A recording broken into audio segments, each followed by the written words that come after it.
Hello friends, welcome to the new episode of my channel. আমি অরিত্র। এখন এই ভিডিওর মধ্যে আমরা কিছু লেটেস্ট আপডেটস নিয়ে কথা বলবো। ভিডিও সবচেয়ে প্রথম আপডেটটা হচ্ছে মহেশ বাবুকে কেন্দ্র করে। তো মহেশ বাবু এই মুহূর্তে SSMB29 ছবিটা শুটিং করছেন। তো বেসিক্যালি রিসেন্টলি টিম এই যে SSMB29 যে টিম আছে তারা একটা গান কমপ্লিট করেছে উইথ প্রিয়াঙ্কা চোপড়া।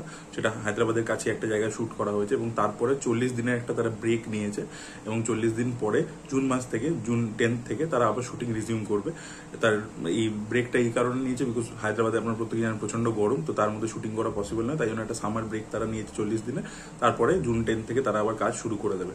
আর এছাড়া যে আপডেটটা উঠে আসছে মহেশবাবুকে কেন্দ্র করে, সেটা হচ্ছে যে এই ছবিটা শেষ করার পরবর্তীতে সে সন্দীপ রেড্ডি বাঙ্গার সাথে যে ডেভিল বলে যে ছবিটা, যেটা সন্দীপ রেড্ডি বাঙ্গা একটা টাইমে মহেশবাবুকে নিয়ে বানাবে ঠিক করেছিল, সেই ছবিটা কিন্তু তারা কাজ করবে একসাথে, এরকম একটা আপডেট উঠে আসছে। ভিডিও পরবর্তী আপডেটটা হচ্ছে সালমান খানের গঙ্গারাম বলে ছবিটাকে কেন্দ্র করে, যে ছবিতে শোনা গেছিল সঞ্জয় দত্ত এবং সালমান খানকে আমরা একসাথে দেখতে পাবো। তো এখন শোনা যাচ্ছে যে এই ছবিটা কিন্তু বন্ধ হয়ে গেছে, এই ছবিটা পুরোপুরি শেলফ হয়ে গেছে, এই ছবিটা সালমান খানের প্রোডাকশন থেকে তৈরিই হবে না।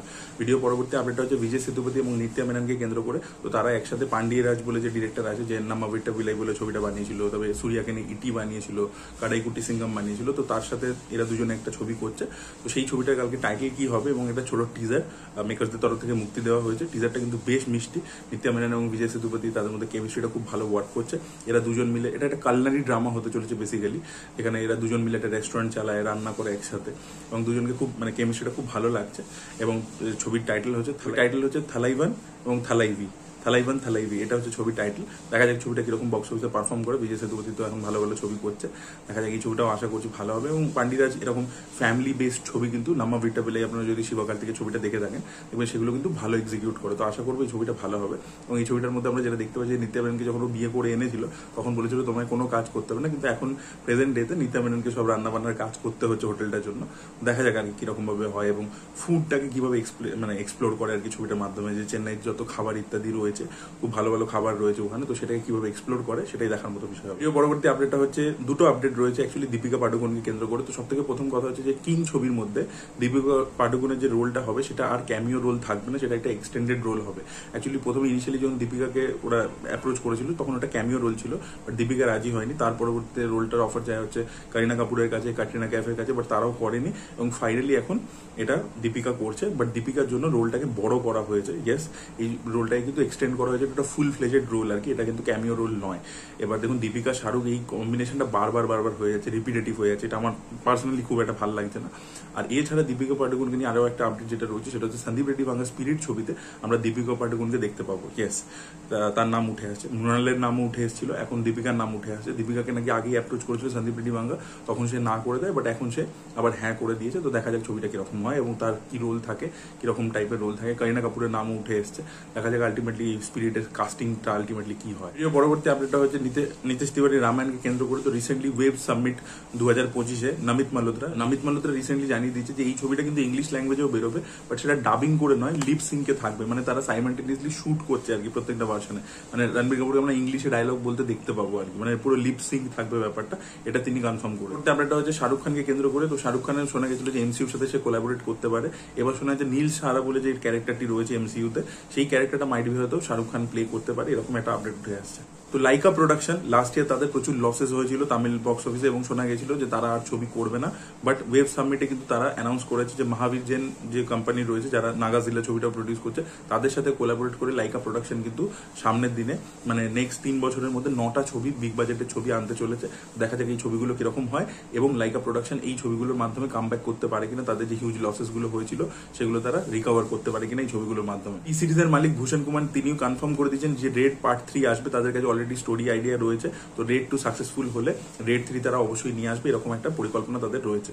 পরবর্তী আপডেটটা হচ্ছে কালাপানি সিজন 2 কে কেন্দ্র করে। তো কালাপানি সিজন 1 নেটফ্লিক্সে এসেছিল এবং খুবই ভালো একটা শো ছিল, তার সিজন 2 আসার কথা ছিল, বাট এখন শোনা যাচ্ছে সিজন 2টাকে ক্যান্সেল করে দেওয়া হয়েছে এবং শোনা যাচ্ছে মেকার্সরা যে প্ল্যাটফর্ম আর কি, যে কাইন্ড অফ বাজেট দরকার এই সিরিজটাকে বানানোর জন্য সিজন 2টাকে, সেটা আর কি তারা দিতে রাজি হচ্ছে না। তো সেই জন্য সেকেন্ড সিজনটাকে শেলফ করে দেওয়া হয়েছে। তবে আমি বুঝতে পারি না নেটফ্লিক্সের কাছে নাদানিয়ার মতো ছবি বানানোর জন্য বাজেট রয়েছে, বাট কালাপানি সিজন 2 বানানোর জন্য বাজেট নিয়ে, এটা একটু অবাক লাগে শুনে। পরবর্তী আপডেটটা হচ্ছে হোমবালে ফিল্মসের আপকামিং লাইন আপকে নিয়ে। তো তারা চাইছে প্রভাসকে নিয়ে তারা 3টে ছবি করছে, তার মধ্যে সব থেকে প্রথমে তারা প্রশান্ত বর্মার ছবি বাঁকা বলে যে ছবিটা বাঁকাসুরের ওপর, সেই ছবিটা আর কি সব থেকে প্রথমে করতে চাইছে। তারপরে নেক্সট ইয়ার থেকে তারা সালার 2 করতে চাইছে এবং তার পরবর্তীতে তারা লোকেশ কানাডাজের সাথে যে ছবিটা আছে প্রভাসের সেটা করতে চাইছে। তো এটা তাদের লাইন আপ রয়েছে।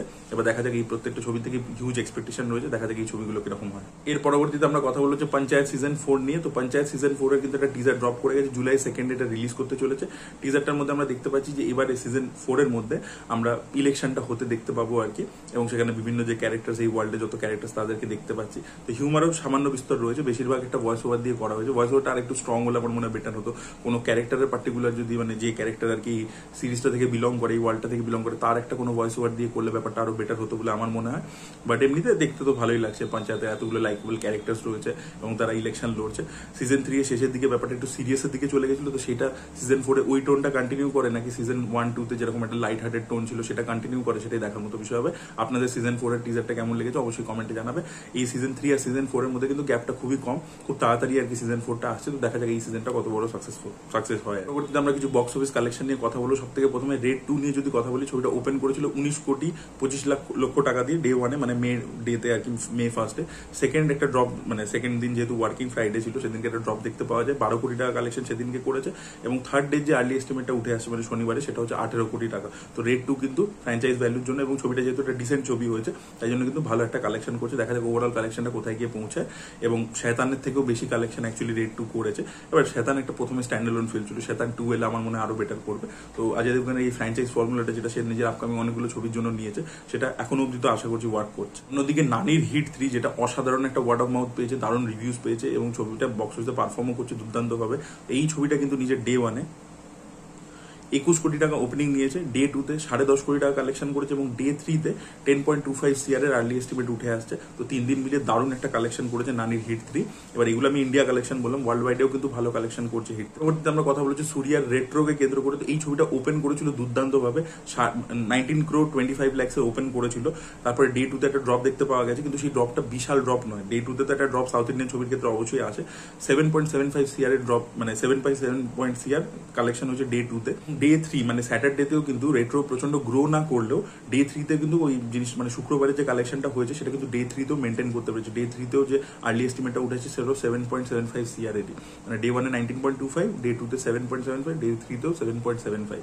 তো দেখা যাক রেট্রো, আমার তো পার্সোনালি খুবই ভালো লেগেছে। দেখা যাক এই ছবিটা ওভারঅল কালেকশন কিরকম করে। এবং ডে 1-এ যে ওপেনটা করেছে রেট্রো, সেটা কিন্তু ওয়ার্ল্ড ওয়াইডে 45 কোটি টাকার মতো। তো এটা সুরিয়ার আর কি বড় collection. Please by the update guys, আপনাদের কি বক্তব্য অবশ্যই কমেন্টে জানাবেন। এই ভিডিওটা ভালো লেগে থাকলে লাইক করুন, শেয়ার করুন, চ্যানেলকে সাবস্ক্রাইব করতে ভুলবেন না। Bye bye.